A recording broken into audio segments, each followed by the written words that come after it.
Charlie Can't Sleep by Cathy Dubowski, illustrated by Yvette, Banek. It was 7:30, time for bed. "But I'm not sleepy," said Charlie Chipmunk.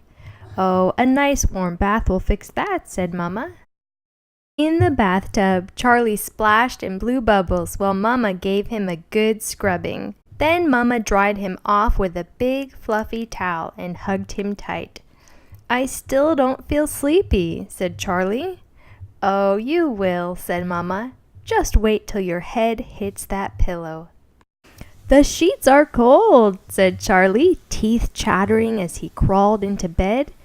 "Kick your legs back and forth," said Mama. Charlie kicked his legs back and forth like scissors, and the sheets warmed up. "Where's Bunny?" cried Charlie suddenly. "I can't sleep without him." Mama looked all around the room. Finally, she found Bunny at the bottom of Charlie's toy chest. At last, Charlie and Bunny were all tucked in, but Charlie's eyes were still wide open. "Maybe a bedtime story will help," said Mama.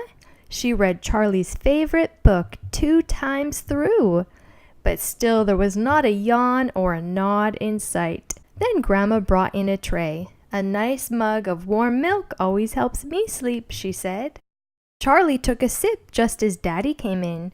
"You need my super-duper secret cure for sleepless nights," said Daddy. "Lie down with your pillow at the foot of your bed. Then try to rub your tummy while you pat your head." Charlie pulled his pillow to the foot of his bed. He tried to rub his tummy and pat his head at the same time, but he kept getting mixed up, and all that did was make him giggle. Now Charlie felt even more awake than ever. Just then there was a loud rapping at the door. "Anybody home?" It was Uncle Lou. "Can't stay but today, I'm just passing through," he said. "How's my favorite nephew?"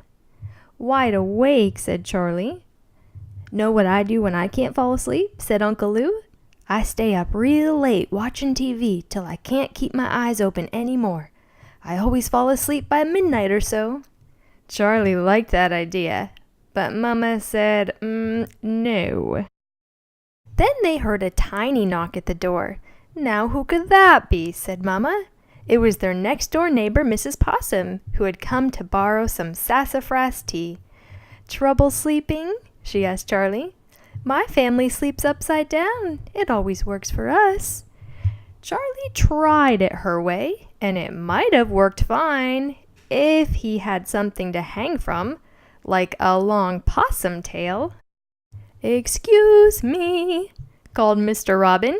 "I couldn't help it over here. I brought you some leaves and twigs so you can build yourself a proper nest.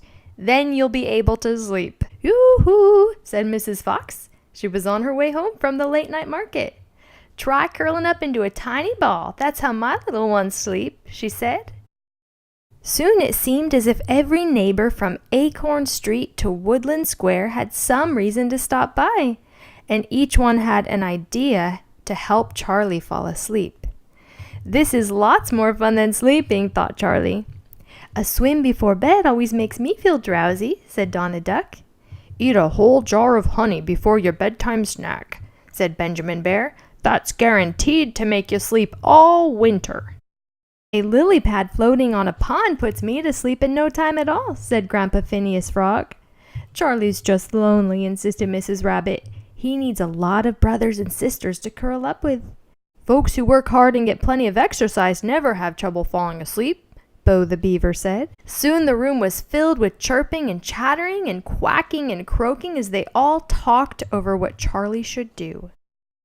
Tweet, tweet! Otto Owl, the night watchman, blew his whistle as he leaned in on the windowsill. "What's all the noise about?" he shouted.